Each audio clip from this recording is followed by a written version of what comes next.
It's time to take a look at what's been grabbing headlines around the world, and Solange Mougin is with us for the press review. Now, Solange, you're starting off with the Charlie Hebdo trial. A verdict of 14 suspected accomplices is expected later this afternoon. How is the magazine treating the event? Well, for Charlie Hebdo, they hope that today will, as you can see on their front page, that today, quote, God will be put in his place. Ever true to its potentially blasphemous humor, Charlie Hebdo depicts the godlike figure inside a police van as he's hauled away to prison. Now, an expression again of the importance for the paper to be able to express any and all ideas, even if it is blasphemous, even if it insults people.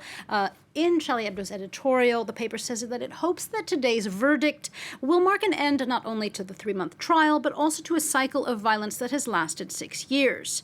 Whether there are prison terms, and the prison terms go from 5 years to life, potentially for the accomplices, whether there are those prison terms or not, the paper says that the real verdict or the condemnation has already come in the form of subscriptions, in the form of support from Charlie Hebdo's readers.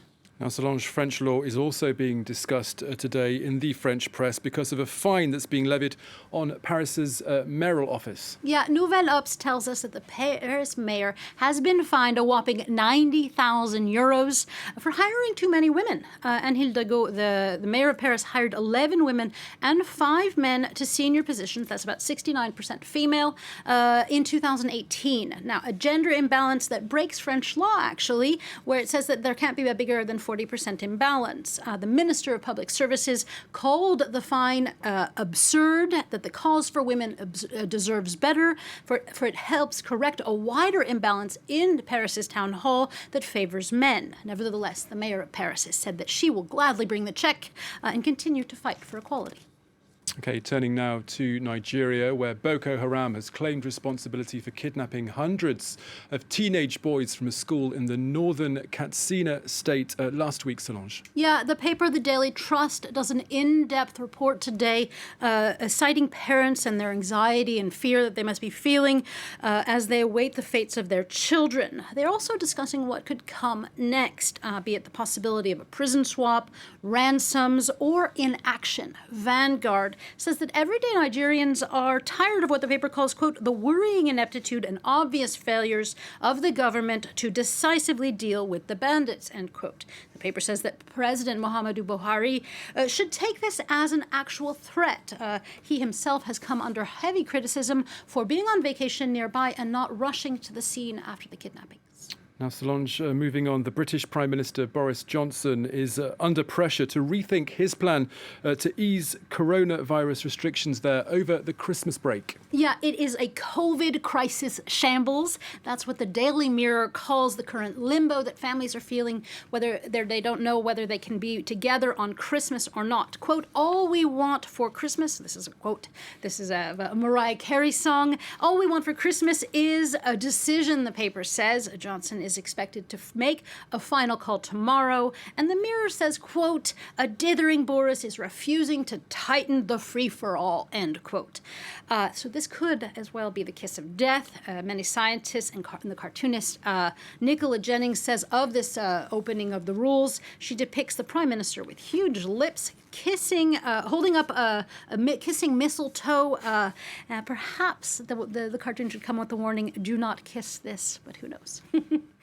Now, kissing was also evoked on a film set in Britain, as in kiss your job goodbye if you don't follow social distancing rules. Yeah, that was the message given by a very angry Tom Cruise, the actor, to members of the set that weren't following social distancing rules. The star, who's filming Mission Impossible 7, has been very strict about COVID prevention on the set. They had problems actually with COVID cases before.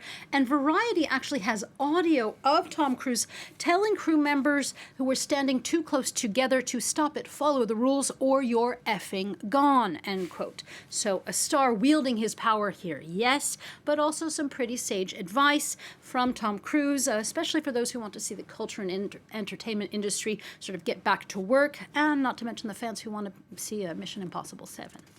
And finally, Solange, you found a couple of articles from the animal kingdom in the Guardian newspaper. Yeah, the Guardian today is all about animals. The first one is the British paper has talks about animal love gone legally wrong. It tells us of a couple in the Dordogne region how they've lost their 9-year battle with their neighbors. They've been told by a French judge to drain their pond because the frogs that are in it, even if they may be endangered, are endangered species. Well, they're making too much noise in the mating season. Now, animal rights activists are trying to get this to France's highest court, but the couple risk heavy fines and even prison if they don't drain their pond, so they have begun draining it. Now, that's a bit sad, so I thought I'd leave you with something a little happier. This one's about kangaroos. It also comes from The Guardian. Researchers have found that kangas actually seek out human help, that kangaroos were given a very difficult task, and they actually signaled over to the humans to help them.